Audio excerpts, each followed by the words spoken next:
આપણા શાસ્ત્રોમાં બતાવ્યું છે સંતોની સંગતિ दुर्लभ છે।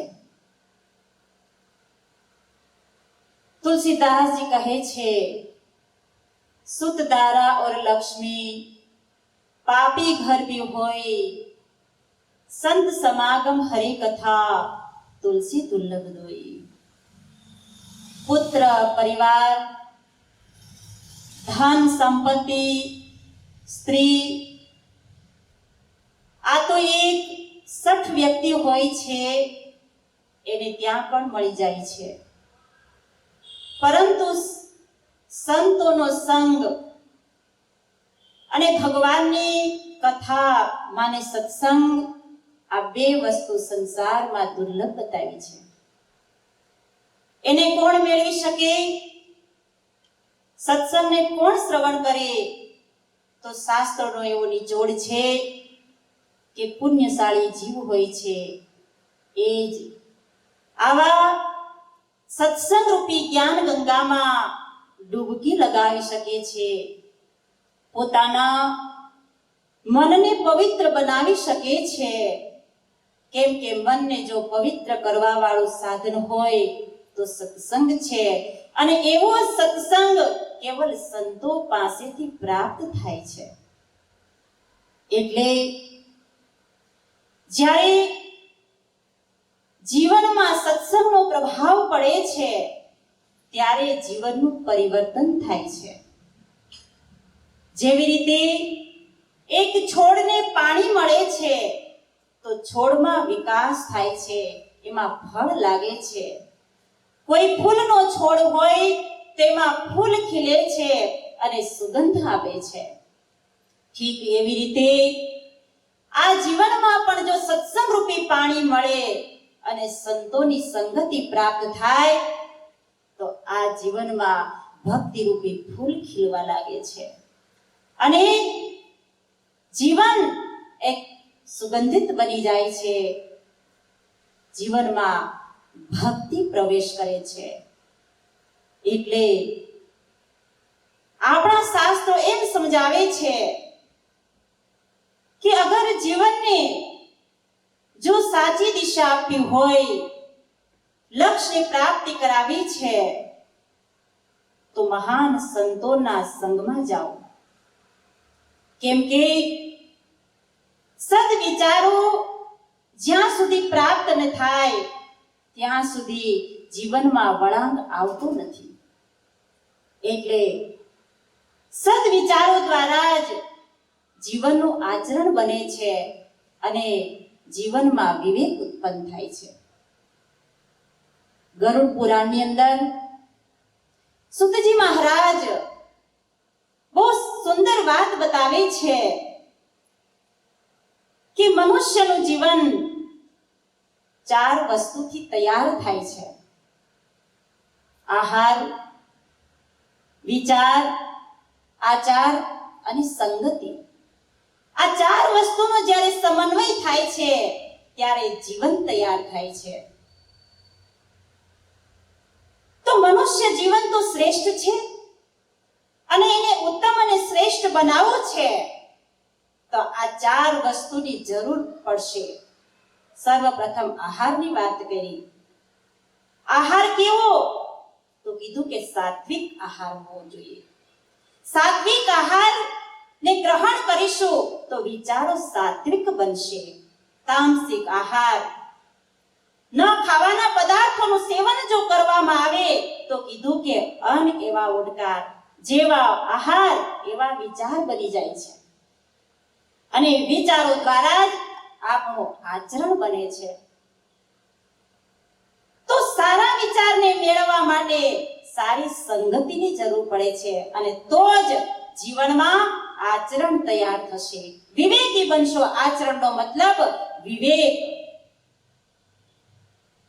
केम के तुलसीदास जी पण रामायण में समझावे छे बिनु सत्संग विवेक न होय राम कृपा बिनु सुलभ न सोई 60 सो धर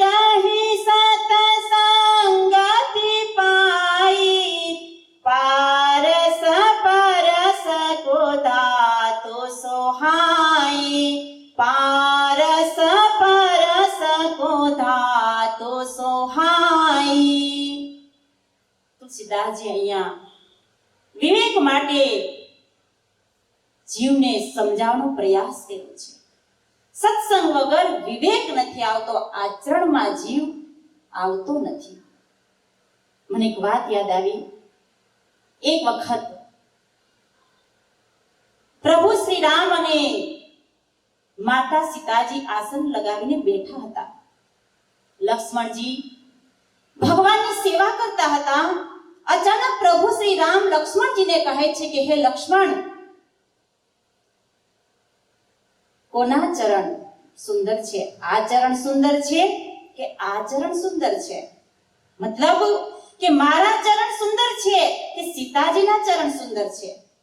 લક્ષ્મણજી ધર્મ સંકટમાં પડી ગયા.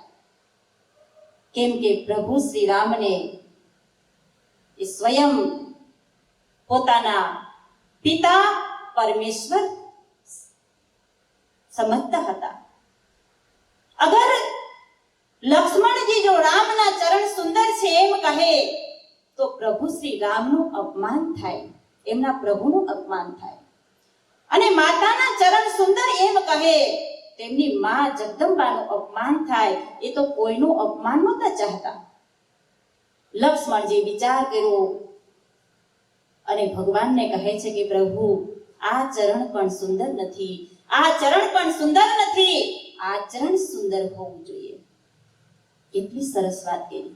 આચરણ તો આચરણ કોના સંગમાંથી પ્રાપ્ત થાય? શું દુષ્ટ લોકો પાસેથી મળશે? શું કુસંગમાં બેસવાથી પ્રાપ્ત થશે? નહીં. કેમ કે દુષ્ટ લોકોના સંગમાંથી હંમેશા કુવિચારો મળે છે. જેવી રીતે એક ડાકુના ઘરે પોપટ હોય છે તો પોપટ પણ ડાકુની ભાષા બોલવા લાગે છે. કોઈ એના દ્વારે આવે છે, ત્યાંથી પસાર થાય છે તો બોલે છે, મારો કાપો લૂંટો, મારો કાપો લૂંટો. આ પોપટની ભાષા. દુષ્ટોના સંગમાં રહેવાથી એની ભાષા એવી બની જાય છે. એવી જ રીતે કોઈ સાધુના આશ્રમની અંદર પોપટ રહે છે, તે પોપટની ભાષા સાધુ જેવી બની જાય છે. કેમ કે પોપટ બોલે છે કે આવો બેસો અને સીતારામ કહો. તો દુષ્ટનો પ્રભાવ જો પક્ષી ઉપર પડતો હોય, મહાભારતની વાત લઈએ. મહાભારતની અંદર પાંડવોની વાત આવે છે, કૌરવોની વાત આવે છે. એમાં અનેક મહાનુભાવોની વાત આવે છે. પરંતુ એમાં જે દુર્યોધન હતો, એ દુર્યોધનનો સંગ કોની સાથે હતો? એના કપટી મામા શકુની સાથે હતો. અને શકુની કપટી હતો તો દુર્યોધનના વિચારો પણ કપટી બની ગયા અને કપટી વિચારો દ્વારા એમનું આચરણ પણ કપટવાળું બન્યું. એને હંમેશા પાંડવો સાથે કપટ કર્યો, હંમેશા કપટ રૂપી ખેલ રમ્યો. એટલે આપણે આ સંસારની અંદર ભ્રમણ કરી રહ્યા છીએ. અનેક લોકોનો સંગ મળે છે. કોઈના વિચારો સારા છે તો કોઈના ખરાબ વિચારો છે. અને જેવા સંગમાં બેસીએ છીએ એવો રંગ ચડી જાય છે. જેવી સોબત કરીએ છીએ એવું જીવન બની જાય છે. એટલે ચાહે સંસારની અંદર રહો, ગૃહસ્થ ધર્મની અંદર રહો, તો પણ આચરણ તો સારું જ હોવું જોઈએ, વિવેક તો હોવો જોઈએ. કેમ કે જ્યાં મર્યાદા, વિવેક, આચરણ ખતમ થઈ જાય છે ત્યાં બધું જ સમાપ્ત, ત્યાંથી સત્ય, શાંતિ બધું જ સમાપ્ત થઈ જાય છે. એટલે એક વાત મને યાદ આવી કે એક વખત લુકમાન હકીમ એમના પુત્રને કહે છે કે બેટા, સામે મંદિરમાં ધૂપદાની પડેલી છે, એમાં ચંદનનો પાવડર છે, તું ચંદનનો પાવડર લાવી દે. દીકરો જાય છે મંદિરમાં, ચંદનનો પાવડર લઈ આવે છે, મુઠ્ઠી ભરીને લાવે છે. ફરી પાછા એના પિતાજી ઈશારો કર્યો કે બેટા, સામે સગડી પડેલી છે, એમાં કોલસાની રાખ છે, એ કોલસાની રાખ લાવી દે. દીકરો જઈને બીજા હાથમાં કોલસાની રાખ લઈ આવે છે.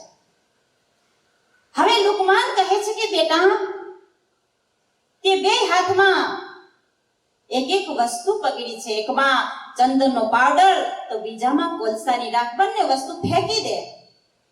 તરત જ દીકરો આજ્ઞાકારી હતો, બંને વસ્તુને ફેંકી દીધી. પછી લુકમાન કહે છે કે બેટા, હવે તારા હાથમાં નજર કર, દ્રષ્ટિ કર, શું છે? દીકરો કહેવા લાગ્યો કે પિતાજી, તમે કીધું કે મુઠ્ઠી ભરીને ચંદન લઈ આવ, મુઠ્ઠી ભરીને કોલસાની રાખ લઈ લે, બે લાવ્યો, તમે ફેંકવાનું કીધું એટલે ફેંકી દીધી, હવે મારા હાથ ખાલી છે, કાંઈ નથી. ત્યારે લુકમાન કહે છે કે નહીં પુત્ર, હજી તે ઝીણી દ્રષ્ટિથી નથી જોયું. અગર તું ગૌરથી ઝીણી નજરથી જોઈશ તો તને કાંઈક આમાં દેખાશે. ત્યારે એનો પુત્ર જ્યારે બંને હાથ ઉપર નજર કરે છે, જે હાથમાં એને ચંદનનો પાવડર ઉઠાવ્યો હતો, પાવડર ફેંકવા છતાં એ હાથમાંથી એને સુગંધ આવી રહી હતી. જે હાથમાં એને કોલસાનો પાવડર પકડ્યો હતો, એ પાવડર ફેંકવા છતાં એ કોલસાની કાળાશ એના હાથમાં છોડી ગઈ હતી. ત્યારે લુકમાન કહે છે કે બેટા, આ જ વસ્તુ હું તને સમજાવવાનો પ્રયાસ કરું છું કે બેટા, જેમ ચંદન છે, ચંદનનો તે સ્પર્શ કર્યો, હાથમાં લીધું, પાછું ફેંકી દીધું, પરંતુ હાથમાંથી સુગંધ ગઈ નહીં, સુગંધિત થઈ ગયો તારો હાથ. જે હાથમાં તે કોલસાનો પાવડર પકડ્યો, એ હાથમાંથી પાવડર પણ ફેંકી દીધો, પરંતુ દેખ તારા હાથને એને કાળો કરી નાખ્યો. છોડવા છતાં એની કાળાશ છોડતો ગયો. ઠીક એવી રીતે આ સંસારની અંદર દુર્જન લોકો પણ છે અને સજ્જન વ્યક્તિ પણ છે. દુર્જનોનું કામ છે બીજાના જીવનને કલંકિત કરવું, અને સજ્જનોનું કામ છે એને ધર્મનું આચરણ શીખવાડવું, સત્યનું જ્ઞાન કરાવવું અને જીવને સહી દિશામાં લઈ જવો. આ સજ્જન પુરુષોનું કામ છે. હે બેટા, જ્યારે તને આવા સજ્જન પુરુષોનો સંગ થશે તો જ્ઞાન અને ભક્તિથી તારા જીવનને એવું સુગંધિત બનાવી દેશે કે જેનાથી સમાજમાં તારી ભક્તિ રૂપી સુગંધને તું ફેલાવી શકીશ. પરંતુ હે બેટા, અગર જીવનમાં જો કુસંગતિ થઈ ગઈ, દુષ્ટ લોકોનો સંગ થઈ ગયો, તો એ જ તારા જીવનને સદાને માટે કલંકિત કરી નાખશે. સમાજની અંદર તું સમાજને મોઢું પણ બતાવવાને લાયક નહીં રહે. તો આટલો પ્રભાવ છે સંગતિનો. એટલે તો યુધિષ્ઠિર મહારાજ કહે છે કે અગર સજ્જન પુરુષોની સાથે જો નરકમાં પણ જવું પડે તો એ નરક સારું છે. કેમ? કેમ કે જ્યાં સજ્જન પુરુષો રહે છે ત્યાં જ શાંતિ છે, અને જ્યાં દુષ્ટ લોકો છે, અગર એની સાથે સ્વર્ગની પણ પ્રાપ્તિ થાય તો સ્વર્ગનું મોઢું કદાપી ન જવું જોઈએ. કેમ કે જ્યાં દુષ્ટ લોકો છે, જ્યાં દુર્જનો છે, ત્યાં તો આ જીવનનો સત્યાનાશ છે. ત્યાં કદાપી આત્માને, જીવાત્માને શાંતિ પ્રદાન નથી થતી. એટલે તો મીરાબાઈ પણ જ્યારે રાજમહેલમાં રહેતા હતા, રાજમહેલનું સુખ ભોગવી રહ્યા હતા, પરંતુ એના રાજમહેલમાં દુષ્ટ સિવાય બીજું કોઈ નહોતું. બધા જ એ દુષ્ટોની વચ્ચે રહેતા હતા. જ્યારે એમને શાંતિ નહીં મળી ત્યારે રવિદાસ મહારાજના શરણમાં ગયા. એને રૈદાસજીની ઝોપડી નથી જોઈ, એને રૈદાસ મહારાજનું કોઈ રૂપ રંગ નથી જોયું, કોઈ જાતિ પાતિ નથી જોઈ. એને કેવલ રૈદાસજીના વિચારોને જોયા છે. કેમ કે એના વિચારો મહાન હતા. શું કામ? કેમ કે જ્ઞાની હતા. અને જ્ઞાનીના વિચારો શાસ્ત્રોમાં કીધું છે કે સાગર કરતા પણ વિશાળ હોય છે. સાગર કરતા પણ એમના વિચાર મહાન હોય છે. તમને ખ્યાલ હશે કે સાગર એટલો વિશાળ છે કે સાગરની અંદર જે કંઈ નાખવામાં આવે સાગર પોતાના પેટાળમાં બધું જ સમાવી લે છે. અને કિંમતી રત્નોમાં પડેલા છે, કિંમતી મોતી છે, તો સાગરના પેટાળમાંથી મળે છે. ઠીક ભાઈઓ બહેનો, આવી રીતે સજ્જન મહાપુરુષોનું જીવન હોય છે સાગર જેવું. અને જો એવા મહાપુરુષનો સંગ થઈ જાય છે તો એમના જીવનના માધ્યમથી એ જ્ઞાન રૂપી મોતીની પ્રાપ્તિ થાય છે. જ્યારે જ્ઞાન રૂપી મોતી જીવનમાં મળી જાય છે તો ભગવાન શ્રી કૃષ્ણ ગીતામાં કહે છે કે જીવ એક વખત મારું પરમ તત્વ જ્ઞાનને પ્રાપ્ત કરી લે છે પછી સંસારમાં એને બીજું કાંઈ જાણવાનું બાકી રહેતું નથી. એટલે જે સમાજમાં, જે સંસારમાં જે વસ્તુનો, જે જ્ઞાનનો બોધ નથી થઈ શકતો એ જ્ઞાનનો બોધ કેવલ જ્ઞાની મહાપુરુષને સંગતમાં થાય છે. એટલે મીરાબાઈ જ્યારે રૈદાસજીના શરણમાં જાય છે અને હંમેશા નિત્ય સત્સંગનું સેવન કરે છે તો પરિવારના લોકો બધા વિરોધી બની જાય છે અને મીરાબાઈને રોકવાનો પ્રયાસ કરે છે. રોકવા માટે તો પેલા લાલચ બતાવે છે. તમને પણ આવા અનેક અનુભવો થયા હશે. કેમ કે જીવ જ્યારે માયામાંથી ભક્તિના માર્ગ પર જાય છે ત્યારે પેલા પારકા નહીં, પેલા પોતાના નડે છે. જેમ જેમ સ્ટેપ આગળ વધતો જાય છે તો દેવતાઓ પણ એને પગ આડો કરે છે. કેમ કે માયાવી જે માયા છે એ એવું નથી ચાહતી કે મારો જીવ પરમાત્માનો બની જાય. એટલે અનેક અડચણો ઊભી થાય છે. અહીંયા મીરાબાઈના જીવનમાં પણ આવી અડચણ આવી. રાણાજી એને રોકવાનો પ્રયાસ કરે છે કે મીરા, આ બધું શા માટે કરે છે? તું આપણા કુળને કલંક લગાવી રહી છે. કેમ કે તું તો રાજઘરાનાની છે. આપણે તો રાણાજી કહે છે, હે મીરા, સાદર સંગત છોડ દે મેરા, સાદર સંગત છોડ દે મેરા, આધા રાજ તિહારો મેવાડી રાણા, गिरधर लाल लागे प्यारो मेवाड़ी राणा, गिरधर लाल लागे प्यारो. રાણોજી કહે છે, સાદર સંગત છોડતી મીરા, આધા રાજ તિહારો. હે મીરા, હું તને અડધું રાજપાટ આપી દઈશ, પણ આ બધા ઢોંગ ધતિંગ આ બધું તું છોડી દે. પણ મીરા કહે છે, કઈ રીતે? એનો શું લાભ બને? આ બધું તો નશ્વર છે. હું તો શાશ્વત આનંદને પ્રાપ્ત કરવા આવી છું. નશ્વર તો ખતમ થઈ જાય છે, પણ અખંડ કેવલ શાશ્વત પરમાત્મા છે. મારે તો પરમાત્માની અનુભૂતિ કરવી છે. એટલે પરમાત્મા પાસે આ બધું તો ધૂળ માટીની સમાન છે. એટલે મીરા જવાબ આપે છે, સાદર સંગત નહીં છોડું રાણા, સાદર સંગત નહીં છોડું રાણા, જલ જાય રાજ તિહારો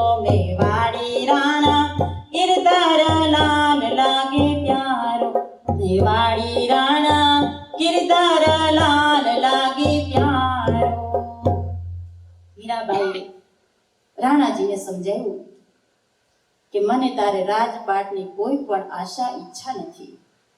મારા માટે તો આ ધૂળ અને માટીની સમાન છે. એટલે તારા રાજમાં ભલે આગ લાગી જાય પરંતુ મને કોઈ ફરક નહીં પડે. તો અહીંયા સમજાવવાનો હેતુ એ છે કે આવી રાજઘરાનાની રાણી હોવા છતાં એને મહાન સંતના શરણમાં જઈને એવા આત્મજ્ઞાનની પ્રાપ્તિ કરી કે એ જ્ઞાનને જાણ્યા પછી હીરાબાઈ કહે છે કે પાયો જી મેને નામ રતન ધન પાયો, વસ્તુ અમોલક દી મેરે સતગુરુ, કરી કૃપા અપનાયો, ચોર ન લૂટે ખર્ચ ન ખૂટે, દિન દિન बढ़त સવાયો, પાયો જી મેને નામ રતન ધન પાયો. મીરાબાઈ કહે છે કે મારા ગુરુ મહારાજજીની દયા દ્રષ્ટિથી એવું મને જ્ઞાન રૂપી રત્ન ધન પ્રાપ્ત થયું કે જેને કોઈ ચોર લઈ જઈ શકતા નથી, એને લૂંટી શકતા નથી અને એના ભાગલા પણ પાડી શકાતા નથી. આ તો જેટલું ખર્ચ કરવામાં આવે છે એટલું જ દિવસે દિવસે આ ધન વધતું જાય છે. એવું એ ધન શાશ્વત ધન છે અને એ જ્ઞાની મહાપુરુષના શરણમાંથી પ્રાપ્ત થાય છે. એ કોઈ સંસાર જગતમાંથી મેળવવાનું વસ્તુ નથી, કોઈ મામૂલી સાધન નથી. એ પરમાત્માનું જ્ઞાન છે. એટલે જો આવું પરમાત્માનું જ્ઞાન જાણવું હોય તો સંતો કહે છે भेष देख मत भूलिए, पूछ लीजिए ज्ञान, मोल करो तलवार का, पड़ी रहे तो ज्ञान. साधु संतोનો સંગત તો કરો છો પરંતુ જ્ઞાનની ઓળખાણ શું છે?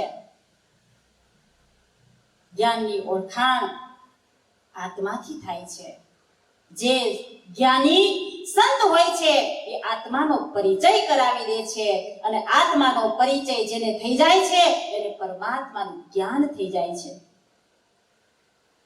આત્મા થકી જે પરમાત્માને મળી જાય છે. તો આ છે આ જીવનનું ધ્યેય, આ છે આ જીવનનું લક્ષ્ય. અને આવા ધ્યેયને, આવા લક્ષ્યની પ્રાપ્તિ માટે જ હંમેશા જીવાત્માને મહાન સંગતિની જરૂર પડે છે કે જ્યાં જીવનું સર્જન છે, જ્યાં એની આત્માનો વિકાસ છે અને એ આત્માના વિકાસથી એ પૂરા બ્રહ્માંડથી આ સંસારથી જીવ પરે થઈ જાય છે અને જેને એ પરેનું જ્ઞાન થઈ જાય છે એની સંસારથી એ મોક્ષ થઈ જાય છે, એની મુક્તિ થઈ જાય છે. તો એટલા માટે આવું પરમ ગતિનું જ્ઞાન જ્ઞાની સંતો કરાવતા હોય છે કે જ્યાં જવાથી આ જીવની ભલાઈ છે અને જીવ પોતાની ભલાઈ માટે આ સંસારમાં આવેલો છે. અને જો જ્ઞાની સંતો પાસેથી જઈને આવો પ્રશ્ન કરે તો અવશ્ય આત્માનું કલ્યાણ કરી શકે છે, આત્માનો ઉદ્ધાર કરી શકે છે અને જીવનને મહાન બનાવી શકે છે. બોલી શ્રી સદગુરુદેવ મહારાજ કી જય.